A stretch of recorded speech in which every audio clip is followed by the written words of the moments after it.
Au Salon des entrepreneurs de Paris édition 2015, nous parlons aux entreprises, aux entrepreneurs, mais aussi aux franchiseurs. Et avec nous, pour en parler, Fabienne Hervé, vous êtes directrice gérante de FH Conseil. Bonjour. Bonjour. Alors, FH Conseil, c'est l'agence des enseignes.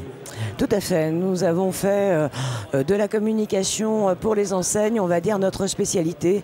Nous ne travaillons que pour des franchiseurs ou des réseaux qui sont en licence de marque ou en concession. Voilà. Donc vous, votre spécialité, c'est la communication aussi sur toutes ces enseignes. Quel est le devoir du franchiseur en matière de communication nationale ? Alors, le devoir du franchiseur, c'est bien évidemment de développer la notoriété de son enseigne pour deux raisons. D'une part, pour se faire connaître des candidats à la franchise, mais c'est aussi dans la vie locale, commerçante, de générer du trafic dans les commerces. Donc effectivement, un franchiseur se doit d'avoir deux types de stratégies de communication. Donc comme je vous disais, l'une pour recruter des franchisés et l'autre pour générer du trafic. C'est vraiment un critère important aux yeux des franchisés ? Alors, oui, la communication est un critère important aux yeux des franchisés, mais faut-il parler systématiquement de communication nationale? C'est pas sûr. Ça dépend de la taille du réseau de l'enseigne. Si vous prenez, je peux me permettre de le citer, Speedy ou Midas qui ont des couvertures nationales, oui, bien sûr, c'est important pour le candidat de savoir que tout de suite, quand il va ouvrir un centre, la notoriété sera déjà là. Bien évidemment, après, à lui de faire revenir les clients. Mais pour une enseigne, on va dire, qui démarre ou qui en est à une cinquantaine d'unités, pourquoi vouloir faire de la communication nationale? Alors après, il faut encore pondérer, puisque est-ce que l'on parle par exemple du site internet? Et là, on peut effectivement parler de retentissement national. Donc vous voyez, le sujet est quand même plus compliqué qu'il n'y paraît. Bien sûr, bien sûr. Mais aujourd'hui, qu'on soit un grand réseau ou un petit, pour communiquer, il faut passer par les réseaux sociaux. Qu'est-ce que vous conseillez comme stratégie de communication? Alors, vous dites qu'il faut passer par les réseaux sociaux. C'est peut-être conseillé. C'est pas sûr, c'est pas sûr. Alors déjà, aux franchiseurs, on va dire de maîtriser ce type de visibilité, parce qu'on sait qu'aujourd'hui, les réseaux sociaux, ils sont de plusieurs natures.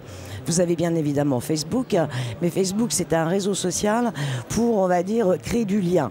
Créer du lien qui va aussi amener éventuellement du business. C'est pas forcément Facebook l'outil pour, on va dire, recruter des franchisés. Bien sûr. Mais par contre, on sait que dès qu'on met une information sur la toile, on peut avoir un phénomène de buzz. Il peut être positif, mais il peut être aussi négatif. C'est ce qu'on appelle le bad buzz. Donc c'est aux franchiseurs déjà d'avoir réfléchi en amont et on va dire, donner le tempo à ces franchisés pour respecter ne serait-ce que la charte graphique, la tonalité qu'il faut avoir, le rythme aussi, parce qu'on sait qu'une page Facebook, par exemple, si elle n'est pas animée, s'il y a un post tous les 3 semaines, ça ne sert à rien. Donc voilà, ça se travaille et ça se travaille avec des spécialistes de ça, parce qu'on ne peut pas communiquer sur Facebook comme on va communiquer par exemple sur Viadeo. Et puis Viadeo, ça n'a pas la même finalité, ou LinkedIn. Donc voilà, aux franchiseurs. Et après, il y a aussi quelque chose d'important, c'est quand le franchisé va par exemple prendre le relais pour animer sa page, je dis par rapport à son restaurant par exemple. Donc c'est au franchisé d'animer cette page. C'est pas au franchiseur. Mais par contre, au franchisé de bien le faire. Et s'il avait par exemple une critique négative, ce qui peut arriver, c'est au franchisé de répondre. Vous voyez, donc il faut là encore bien dissocier. Ouais, c'est vraiment plus au franchisé. Voilà. Mais au franchisé en accord aussi avec son franchiseur. Parce que lui-même, le franchisé ne va pas être spécialiste de la communication sur les réseaux sociaux. Il faut avoir un certain style, il faut avoir un certain ton. Donc voilà, tout ça, ça se réfléchit. Et surtout, j'insiste, on ne fait pas ça, on va dire, en amateur et à la légère. Aujourd'hui, un franchisé doit-il participer quand même à la stratégie nationale de marketing et de communication? Alors la communication, vous m'avez dit oui, mais le marketing, on a plus tendance à penser que ça appartient aux franchiseurs. Alors, bien évidemment, ça appartient aux franchiseurs, mais il ne faut pas oublier une chose, c'est que le franchisé, il va donner la température du terrain, ne serait-ce que sur des opérations qui ont été définies par le franchiseur, et puis, eh bien, certaines peuvent avoir plus de succès que d'autres. Donc, dans la relation franchiseur-franchisé, il faut absolument qu'il y ait une réciprocité. Et c'est pour ça que c'est très important que le franchisé, quand il a un vécu, quel qu'il soit, qu'il fasse remonter l'information à la tête de réseau, à la direction du marketing. Et c'est aussi une façon de participer à l'amélioration permanente.